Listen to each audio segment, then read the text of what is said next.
If 2023 is the year that you plan to take your career to the next level, then strengthening your communication skills and more specifically your listening skills may be a priority for you. The truth is, good listeners are seen as more intelligent and more competent. Think about that for a minute.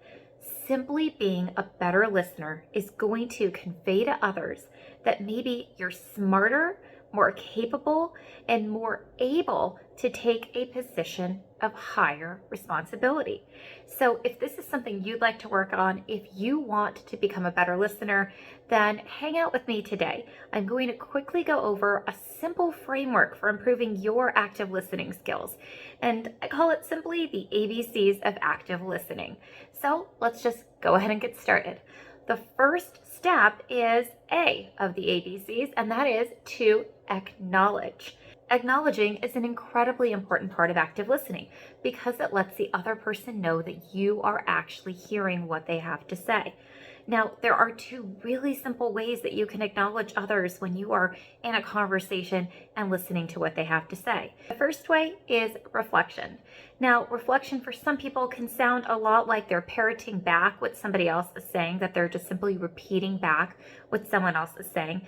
However, stay with me here. Just think about this. If you're in a conversation and someone is listening to you and you're sharing something, say about a recent vacation you took over summer break, and perhaps you got to go to Mexico for the first time and saw some of the beautiful ruins they have down there, and your conversation partner simply repeats back the last 2 or 3 words you say. You say, wow, the ruins were they were amazing. To be in the presence of such history just really felt moving. And they said to you, it felt really moving to you, or it really moved you. Just think about that. They're really not just repeating back the words that you've just said, but they're repeating back the tone, the emotions, the experience of what you're sharing. And that is really the quickest way to let somebody know that you're truly hearing them. So reflecting is one easy way to do that. Now, another way to acknowledge is simply to summarize. And that is where, after listening to what the other person has to say, you simply summarize the gist of what they've communicated and reflect it back to them. Again, this doesn't have to sound like you're just simply saying back their words or saying a shortened version of what their words are. You can make sure that you're capturing the tone and the emotions of what the other person is sharing with you. So, first step in the ABCs of great active listening skills is to acknowledge with reflection or by summarizing. Okay, so moving on to the B of the ABCs of active listening skills, and that is bonding. Now, traditionally, when we think about bonding, we think about establishing a relationship with someone based on similar interests, qualities, or behaviors. Here, we're going to think about really specific ways that we want to bond with this person while they're speaking. I'm going to give you 2. So the first one is eye contact.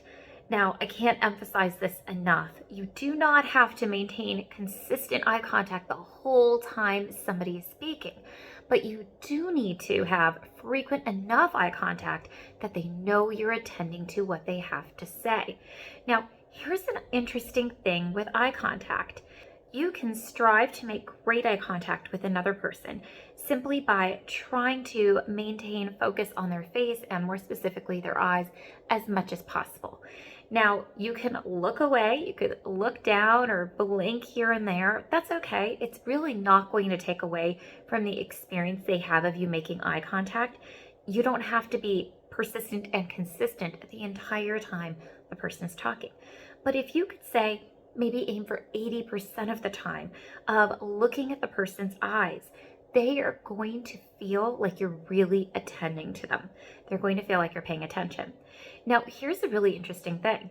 As long as you're the one looking at their face or looking at their eyes, they could be looking away and they are still going to perceive you as somebody with excellent eye contact that is attending to them. And that is because they can sense where you're looking and what you're attending to, even if they're not looking at you. This is actually a great thing to keep in mind because for some people, when they're speaking about themselves or speaking in depth, recalling information, sharing a memory, or even thinking in any kind of analytical way, they may have a hard time keeping eye contact with you while they're speaking. So they could be thinking off to the side, looking down, or trying really hard to recall something and not be looking up at you. But as long as you continue to keep that about 80% focus on their eyes, they will still feel like you are making eye contact with them. Another way to bond in order to enhance your active listening skills is through the use of mirroring. Now, mirroring is exactly what it sounds like. You're basically just being a mirror image of what the other person's doing. I want to caution, you do not need to completely mirror every single thing that they do, every facial expression, every turn of the head, or the use of their hands. As you can see, I actually use my hands a lot when I speak. And if somebody were mirroring every single hand movement I made, it would seem very weird and actually be very distracting for me. If you can practice really specifically choosing some slight nuanced ways to mirror the person who's speaking, they will feel like you're attending to them in a deeper, more meaningful way, aka bonding with them in that moment. Really simple ways that you might use mirroring to be a better active listener are things like turning your head in the direction that the other person is turning theirs in.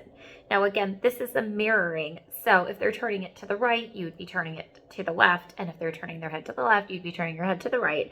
So you want it to mirror theirs. However, simply turning your head can be an excellent way to mirror someone's feelings, intention, and tone, and really help them feel like you're in that moment with them. Now, another way you can do this is by mirroring their facial expressions. If you don't know the person very well, stay more nuanced and maybe just subtly mirror some of their facial expressions or the tilt of their head.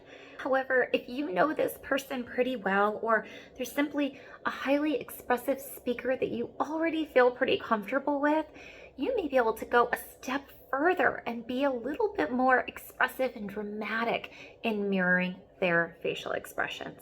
Okay, so we've talked about acknowledging and bonding, the A and the B of our ABCs of listening skills to help you get promoted faster in 2023. And now we are at C, and the C stands for curiosity. When you are listening to someone, one of the ways you can show appreciation for them the fastest, one of the ways you can show them how interesting they are, is to show curiosity. And I'm going to give you 3 ways that you can do this. The first one is to ask questions. So this is, I think, a great way to be able to respond to someone and show how well you're listening if you can ask questions that are really specific to what they're talking about. This is also a really easy way if you don't really know a lot about the topic, or you've never been where they're talking about, or you don't have the experiences that they have. Asking specific questions is a wonderful way to bridge that gap and show that you're listening and attending. Now, I say specific because the more specific your question is to what they're talking about, the more you can say, what was the name of that place where you saw the ruins again? What was the name of that city? How did you get there? You know, I was thinking about traveling to Mexico. I'd love more information. If you can be really specific in your questions, it is going to hit home even harder. The person speaking to you, the person you're listening to, is going to feel very heard, very affirmed, and very validated in their experience. A second way that you can show curiosity is with the 3 magic words that I love more than anything, because they're such a no-brainer. I don't have to think too hard about them. And those 3 words are, tell me more. So if you are listening and someone is talking and there is a pause and you don't even know what to say, but you are listening, you're attending, and you want them to know that, you just want to encourage them to keep talking, use those 3 special words that every human loves hearing. Tell me more. Immediately in those 3 words, you will communicate that you're interested in what they have to say, you find it meaningful and important, and you are here for more. Now, a third way to show curiosity is by offering a specific affirmation. And what I mean by that are comments like, that's really interesting, or wow, how thought-provoking, or that is the funniest story I think I've ever heard in my life. Make sure it is genuine, of course, and be as specific as possible using adjectives or adverbs that really capture the gist of what they just shared or how they've shared it.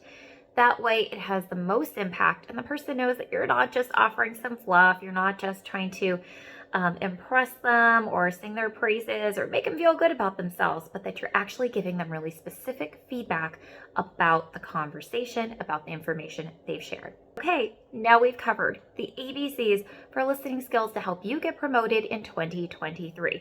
I've tried to keep these really condensed for you so you can remember them when you're on the spot in a conversation and you want to show your boss, supervisor, colleague, or client just what a great listener you are. I hope these suggestions were helpful, and I'll see you in the next video.